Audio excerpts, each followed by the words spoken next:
This is activity 3 for the unit on conic sections. This activity has 2 layers.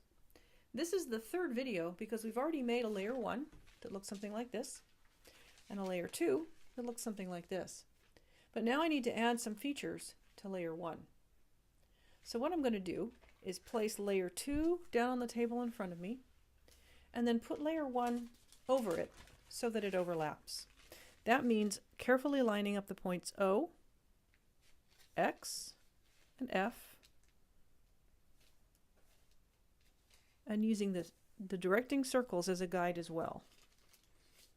Now this doesn't need to be absolutely exact, but the closer you are, the better your overall results will be. So just take a moment and make sure at least your 3 points overlap absolutely as carefully as possible.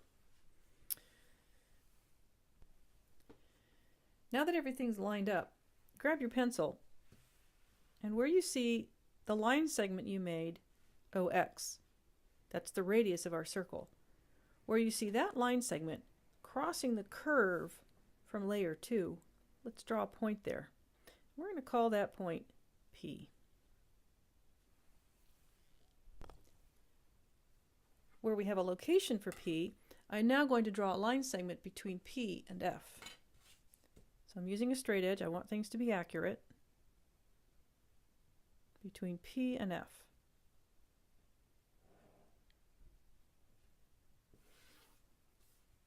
Having done that, that's all I need for layer 1. So both of my layers are now complete, and I need to put them together. Let's remove both layers, set layer 1 down, and let's darken some of the features. We want to be able to see very clearly when we're done with this project the points O, P, X, and F, and their labels. O, P, X, and F. I'm also, eventually, going to want to be able to see the line segments OX and PF.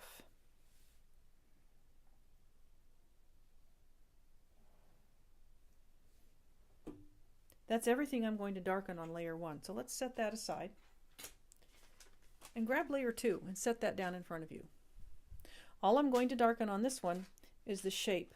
Now I've already outlined that in pencil, so I can just go around that very carefully with my Sharpie.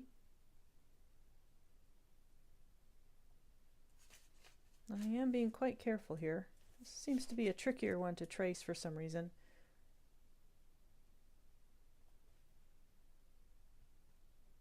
Little blooper there, but as long as it's relatively minor, it's okay. Same thing on the other piece here.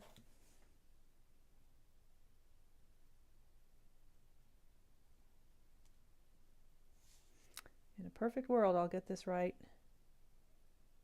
the first time with my Sharpie. Any mistakes I make with pencil I can erase, but that's a little harder to do once you've started using the permanent marker. Okay, now I'm going to remove layer 2. Give myself a clean playing field here. Set down a clean sheet of colored paper, and I'm going to tape layer 1 down kind of in the middle of the page here.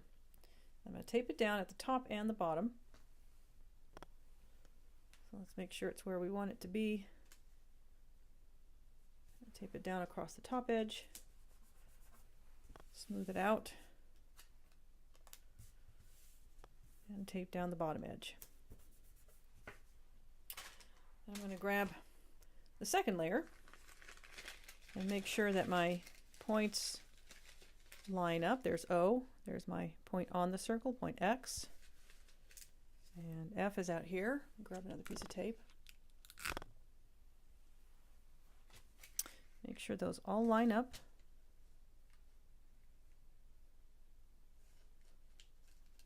Just take an extra second if you need to. And tape down only along the top edge. Leave the bottom edge free so that you can look underneath the top layer to the layer underneath. Okay?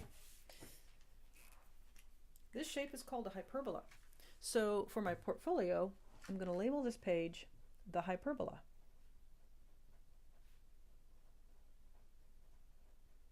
I'll put my name on it.